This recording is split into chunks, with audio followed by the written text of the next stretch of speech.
Hello dear student, आप सभी का स्वागत है ज्ञान जीएस के ऑफिशियल यूट्यूब चैनल पर। तो हमारी साइंस की सीरीज चल रही थी जिसमें आज हमारा टॉपिक है बायोलॉजी, यानी कि आज का टॉपिक हमारा जीव विज्ञान है। इससे पहले हम दो वीडियो देख चुके हैं। अगर आपने वो वीडियो नहीं देखी है तो कृपया करके आप उन वीडियो को भी फॉलो करें, उन वीडियो को लाइक करें, शेयर करें और कमेंट करें, और कमेंट्स बॉक्स में बताएं कि आपको वीडियो कैसी लगती है। ओके, तो आज का हमारा तीसरी वीडियो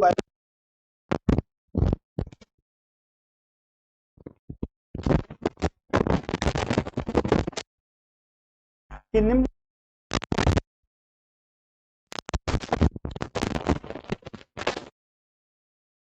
कौन सा ऐसा पॉइंट होता है जो निरूपित करता है किसकी हृदय की प्रक्रिया को। ओके,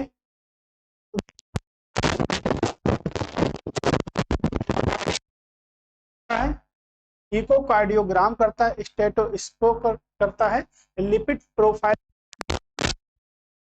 आराम करता है। तो हृदय क्या होता है? अगर हम हृदय की बात करें तो हमारा जो हृदय होता है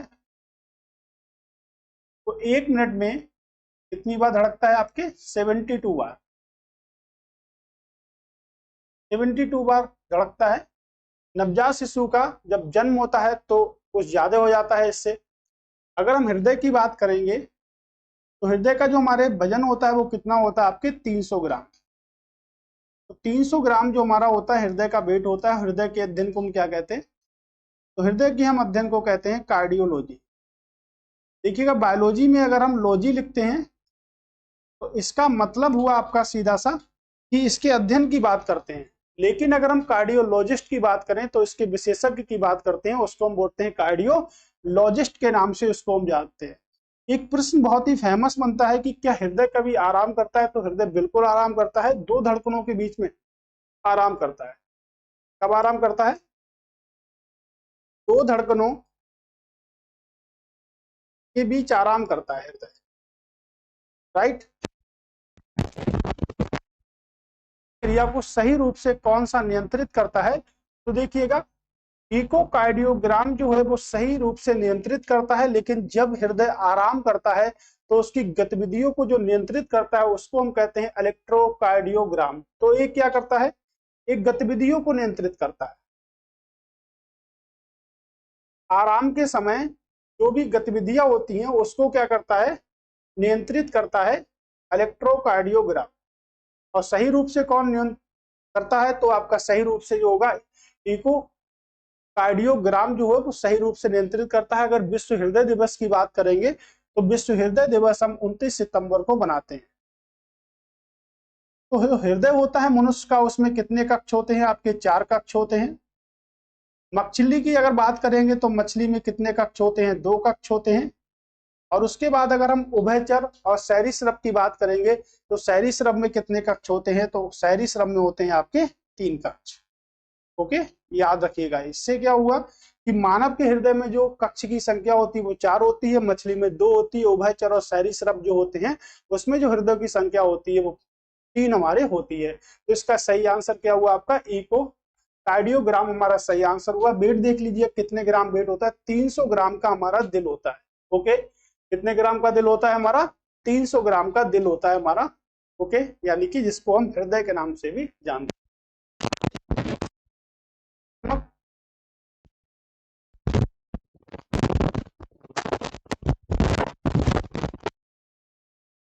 न्यूरॉन है या मस्तिष्क है? तो देखिएगा, मस्तिष्क तो नहीं हो सकती। मस्तिष्क जो है वो तंत्रिका तंत्र का क्या है? नेरो सिस्टम का एक पार्ट है जिसे हम कहते हैं मस्तिष्क।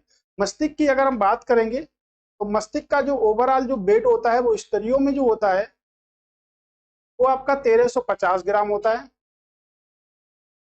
और अगर पुरुषों की बात करेंगे तो पुरुषों में जो वेट होता है वो कुल मिला के 1400 ग्राम होता है। इसलिए हम कह सकते हैं जो मस्तिष्क का जो वेट होता है वो हमारा, अगर अप्रोक्स में पूछा आता है तो 1200 ग्राम से लेके 1400 ग्राम तक होता है। तो 1200 ग्राम से लेके 1400 ग्राम तक मस्तिष्क का क्या होता है? हमारे वेट होता है, राइट। यहाँ से अगर हम नेफ्रॉन की बात करेंगे और यहाँ पर क्या है? आपके न्यूरॉन है। तो तंत्रिका तंत्र की अगर इकाई की बात करेंगे तो तंत्रिका तंत्र की इकाई को क्या कहते हैं? न्यूरॉन कहते हैं। और नेफ्रॉन की अगर बात करेंगे तो देखिएगा, नेफ्रॉन जो हमारी इकाई होती है वो किसकी इकाई होती है? वो आपकी किडनी यानी कि रक्त की इकाई होती है, ठीक है। किडनी की आपकी इकाई होती है। अगर मानव शरीर की सबसे बड़ी ग्रंथि की बात करेंगे तो क्या होगी हमारी सबसे बड़ी ग्रंथि हमारी होगी एक रक्त।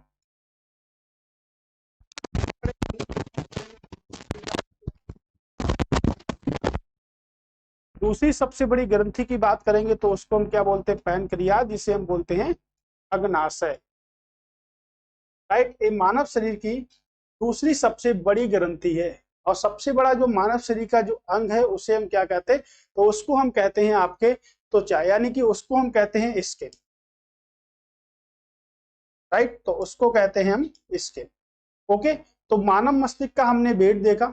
अगर बात करेंगे साइक्रोमेर क्या है, तो रेखीय पेशीय की इकाई है। रेखित पेशीय की क्या है, ये भी आपकी यूनिट है। ओके, अब देखते हैं अगला क्या है हमारा, किसके लिए कार्यस्थल है। तो किसके लिए कार्यस्थल है, प्रोटीन संश्लेषण के लिए है, प्रकाश संश्लेषण के लिए है, वसा संश्लेषण के लिए है, शोषण के लिए। तो राइबोसोम को क्या कहा जाता है, तो राइबोसोम को प्रोटीन का कारखाना कहा जाता है। जब प्रोटीन का कारखाना कहा जाता है, ठीक है, तो किसके लिए उत्तरदायी होंगे, हम कहते हैं राइबोसोम को, तो किसके लिए उत्तरदायी होंगे, तो उत्तरदायी होंगे आपके प्रोटीन संश्लेषण के लिए। राइट, तो यहां से उत्तरदायी होंगे वो किससे होंगे, तो प्रोटीन संश्लेषण के लिए उत्तरदायी होंगे। तो राइबोसोम जो होते हैं वो प्रोटीन संश्लेषण के लिए उत्तरदायी होते हैं। और राइबोसोम प्रोटीन की अगर बात करेंगे, सबसे ज्यादा हमको प्रोटीन किससे मिलेगी, तो ग्राउंड नट से सबसे ज्यादा प्रोटीन मिलेगी। उसके बाद अगर बात करेंगे तो सोयाबीन से भी हमें प्रोटीन मिलती है, और दालों से भी हमें परसेंटेज में प्रोटीन मिलती है। तो सबसे ज्यादा आपके ग्राउंड नट से, उसके बाद सोयाबीन से, फिर किससे मिलती है, फिर आपके दालों से मिलती है। तो राइबोसोम का जो मुख्य कार्य है वो प्रोटीन का संश्लेषण करना है। प्रकाश संश्लेषण के लिए जरूरी है क्या, हरी पत्ती है, यानी कि पौधों में क्या होती है, प्रकाश संश्लेषण की क्रिया होती है, जिसे क्या कहते हैं, क्लोरोफिल कहते हैं, या हम कहते हैं इसको कण हरित के नाम से इसको हम जानते हैं। इसके लिए जो महत्वपूर्ण जो अवयव है उसको हम कहते हैं मैग्नीशियम। ओके, तो प्रकाश संश्लेषण की क्रिया में क्या होता है, CO2 को ग्रहण किया जाता है और ऑक्सीजन को छोड़ा जाता है। इस प्रकार पौधे हमारे जीवन के लिए बेहद आवश्यक हैं।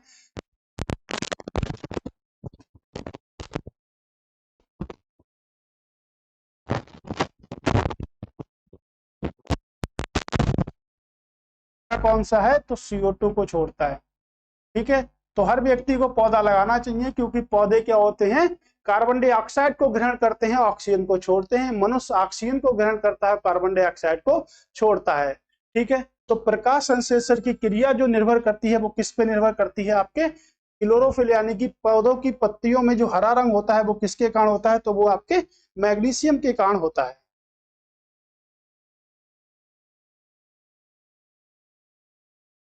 ठीक है, अगला प्रश्न है, तो आपका एक प्रश्न जो बन रहा है वो आपके प्रकाश संश्लेषण से ही बन रहा है। देखिएगा, प्रश्न है कि निम्नलिखित कथनों में से कौन से कथन सही हैं।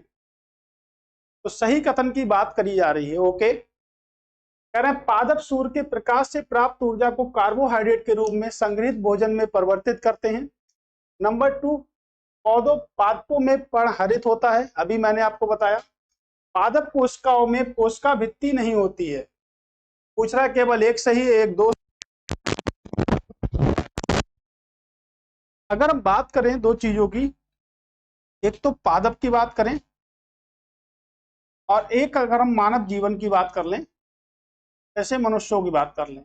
जैसे अभी हमने बात करी कि पौधे क्या करते हैं, पौधे CO2 ग्रहण करते हैं, O2 छोड़ते हैं। मनुष्य O2 ग्रहण करता है और CO2 छोड़ता है। तो अगर पूछा जाता है कि पादपों में क्या होती है, तो देखिएगा पादपों में जो होती है वो होती है कोशिका भित्ति। कोशिका भित्ति होती है यहां से। और मनुष्यों में क्या होती है, तो मनुष्यों में होती है कोशिका झिल्ली। और जो हमारी जो कोशिका भित्ति जो होती है वो किसकी बनी होती है, तो वो सेलुलोज की बनी होती है। ठीक है, तो किसकी बनी होती है, आपके सेलुलोज की बनी होती है। तो पादपों में क्या होती है, कोशिका भित्ति होती है। इसमें लिखा है कि कोशिका भित्ति नहीं होती है, तो ये स्टेटमेंट तो आपका क्या हो गया, गलत हो गया, उसमें होती है। ठीक है, तो मैंने अभी आपको बताया पौधों के लिए पढ़ते, यानी कि पौधों में प्रकाश संश्लेषण की क्रिया होती है जिसके कारण परहरित उसमें होता है, तो ये भी बिल्कुल ठीक है। ठीक है, तो ये वाला भी स्टेटमेंट बिल्कुल राइट है। पहला है आपके कि पादप जो होते हैं, ठीक है, सूर्य के प्रकाश से प्राप्त ऊर्जा को कार्बोहाइड्रेट किस रूप में, सबसे आलू, उसके बाद केला में पाया जाता है। तो कार्बोहाइड्रेट के रूप में अगर बात करेंगे तो कौन सा कथन सही है, 1 और 2। तो देखिएगा कौन सा सही है, केवल 1 और 2। तो तीसरा इसलिए गलत है क्योंकि पादप कोशिका में आपके कोशिका भित्ति ही पाई जाती है, कोशिका झिल्ली नहीं। कोशिका झिल्ली आपके मनुष्यों में पाई जाती है, पादप कोशिकाओं में कोशिका भित्ति पाई जाती है।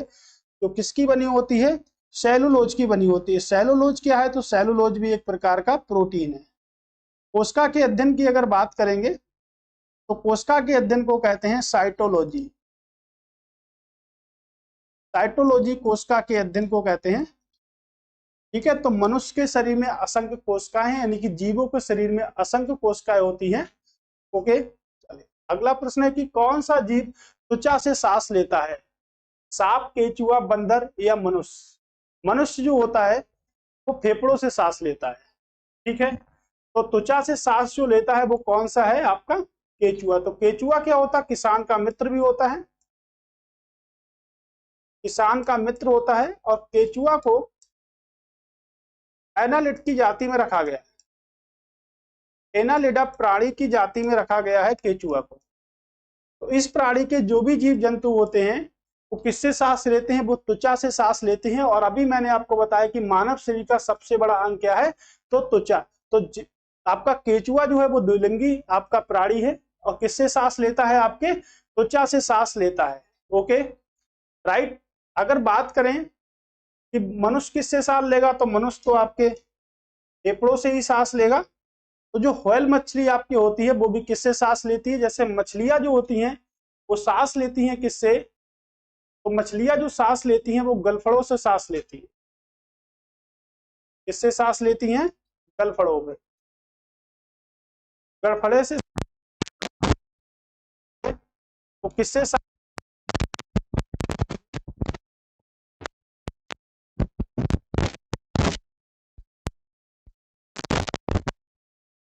बड़ा स्तनधारी, और इसमें जो श्वसन की क्रिया जो होती है से होती है, लंग्स से होती है। किससे होती है, आपके लंग्स से, यानी कि फेफड़ों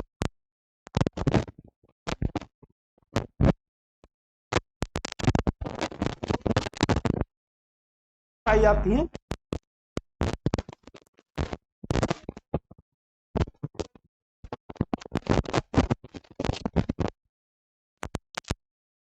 सांप में पाई जाती है। और सांप में कुल मिला के 200 से लेकर 400 पसलियां पाई जाती हैं, इसीलिए वो कुछ इस टाइप से बैठ जाता है। तो पसलियां क्या होती, जो हमारे शरीर को, जिसके हम शरीर को हिला डुला सकते हैं, उनको हम क्या कहते हैं, पसलियां कहते हैं। तो मनुष्य में अगर बात करेंगे तो मनुष्य में आपके 12 जोड़ी, यानी कि टोटल मिला के 24 पसलियां पाई जाती हैं, जिन्हें हम क्या कहते हैं, जिन्हें हम रिब्स के नाम से जानते हैं। तो सबसे ज्यादा रिब्स किस में तो पाई जाती है, वो आपके सांप में पाई जाती है। ओके, तो त्वचा से सांस जो लेता है वो कौन लेता है, तो त्वचा से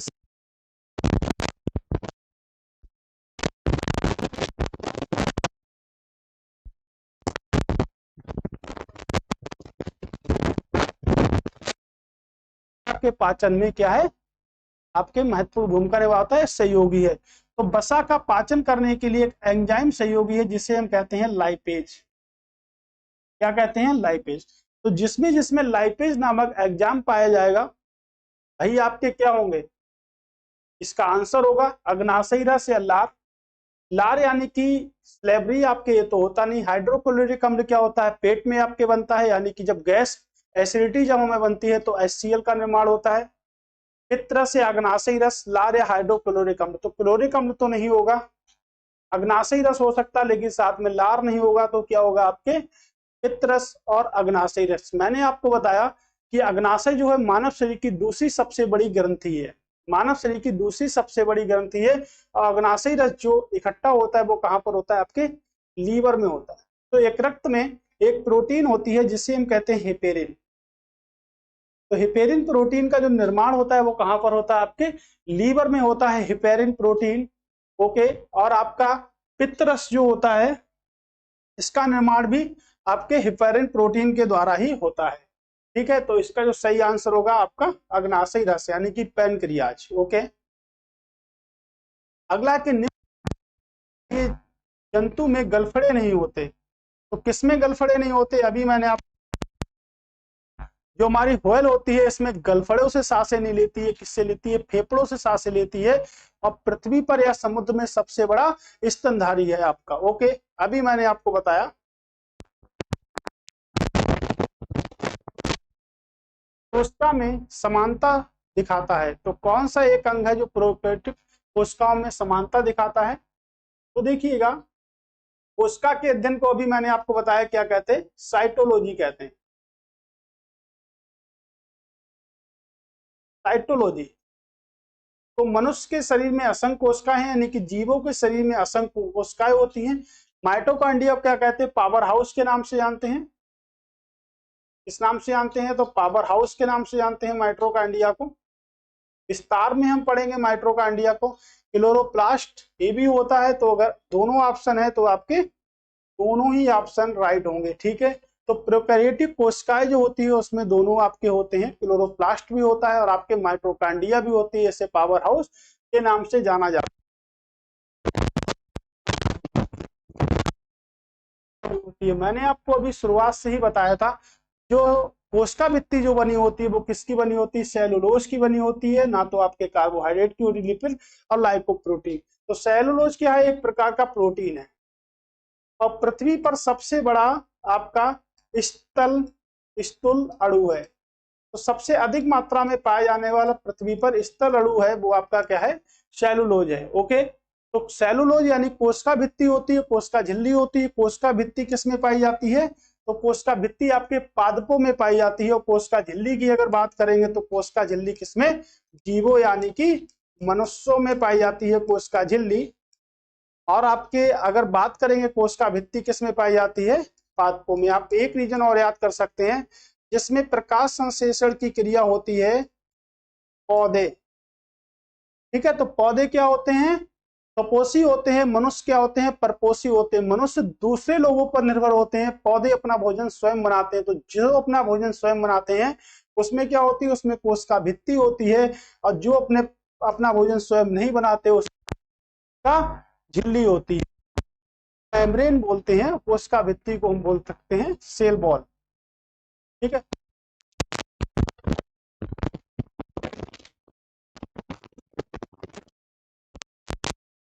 प्रकार है जीवाणु। जीवाणु की अगर बात करेंगे खोज किसने करी, तो लीवेनहॉक ने खोज करी।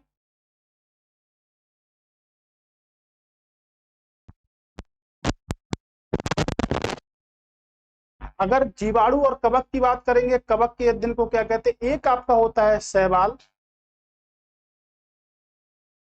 और एक होता है कवक।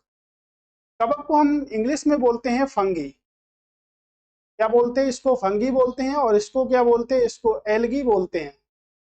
ठीक है, तो अगर हम बात करें एफम, तो इसको हम लिख सकते हैं, कवक को लिख सकते हैं एफम। तो एफम का मतलब हुआ, एम से मतलब माइकोलॉजी। क्या हुआ, तो शैवाल के अध्ययन को क्या कहते हैं, माइकोलॉजी। एफ, तो इसको हम कहते हैं फाइकोलॉजी।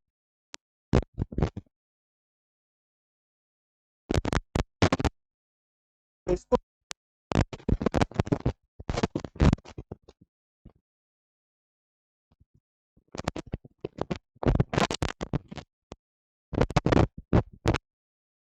के अध्ययन को हम माइकोलॉजी के नाम से जानते हैं। ओके, तो शैवाल की हमने बात कर ली, यहाँ से जीवाणु, इसको खोजा था जीवाणुओं को। और शैवाल जो है इसके अध्ययन को हम क्या कहते हैं, तो इसके अध्ययन को हम एफ,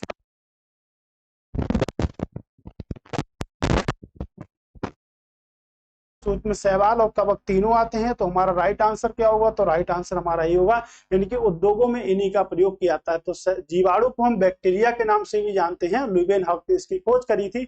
इसी का एक भाई वगैरह है जिसको हम कहते हैं विषाणु। तो विषाणु की जो खोज करी थी वो इवानोवस्की ने करी थी। इवानोवस्की ने विषाणु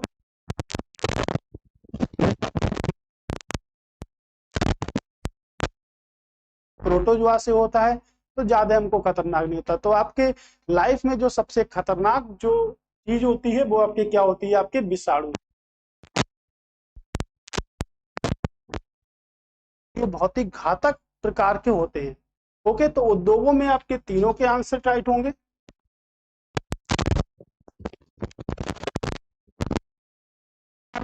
दोबारा मंडे को फिर से मिलेंगे फिजिक्स की क्लास के साथ। Thanks for watching.